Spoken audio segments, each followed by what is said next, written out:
problem segment tonight. Should government bureaucrats be able to force your kids to take sex education? Well, New York City Mayor Michael Bloomberg says yes. In the upcoming school year, Mr. Bloomberg will require kids as young as 11 to take a semester of sex ed. And we're not talking about kissing and holding hands stuff. We're going to talk about graphic stuff that would make most adults uncomfortable. And some New Yorkers are not happy about this.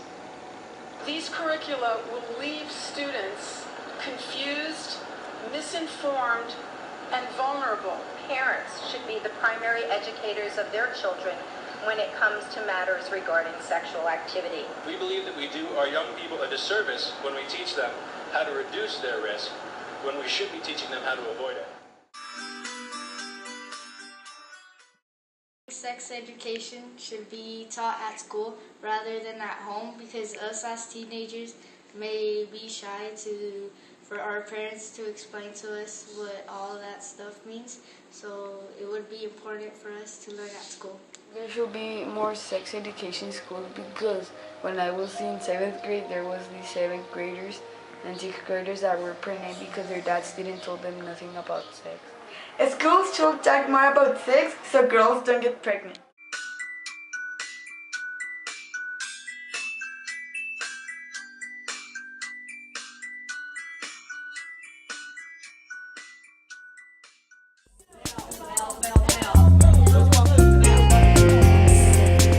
Here's a paradox. Nearly 750,000 girls will become pregnant in America this year, the highest rate of any Western industrialized nation. And yet, nearly all of them have had some form of sex education in school. All of you are going to be sexually active. But in America, there are two very different schools of thought about how to talk to teens about sex. Listen for a moment to the conversations in two classrooms, worlds apart, one in Texas and one in Massachusetts. At Haverhill High School in Massachusetts, they teach what's called comprehensive sex education. Very comprehensive.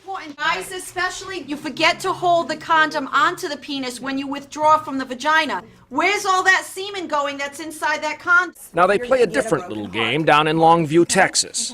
In this state, where abstinence is the main message, you're taught sex before marriage is a dangerous roll of the dice. A 2. You have been notified you have herpes. You will experience painful itching sores, fever, flu-like symptoms, and burning urination. Like something that you would want to happen in your genital area. Oh, No, no.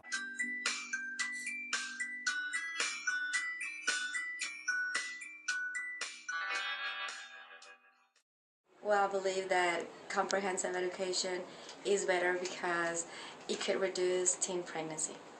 Schools should talk more about sex because that way we can know about the consequences of having unprotected sex. Okay, I think sex education is better because you're actually opened up to be able to talk about sex instead of hiding it and trying not to,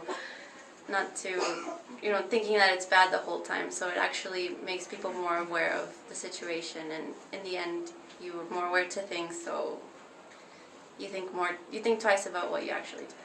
I think abstinence should be taught in schools, primarily so students won't be sexually active, especially in their younger years.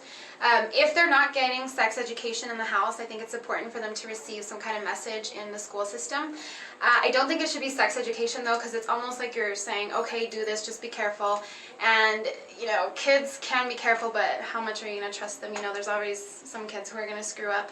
So I think it's better to teach abstinence in class. I myself am a teen mom, and I didn't have a class on sex education, and my parents weren't really adamant about abstinence or anything, so I don't know if it would have changed my situation, but maybe it would have helped if I would have had a sex ed class, not a sex ed class, an abstinence class during school. So I think there should be advocates for that, and an abstinence class should be implemented in schools.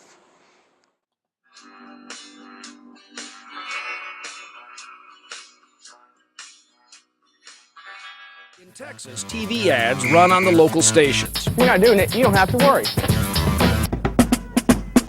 And at the annual Longview Christmas Parade, we watched 50 or so kids, some not even teens, vow to be virgins. I, blank, have decided that abstinence until marriage is the best choice for me. I do not want the emotional risk of casual sex. The irony in all of this is that Texas, part of the abstinence movement, has the third highest teen birth rate in the country.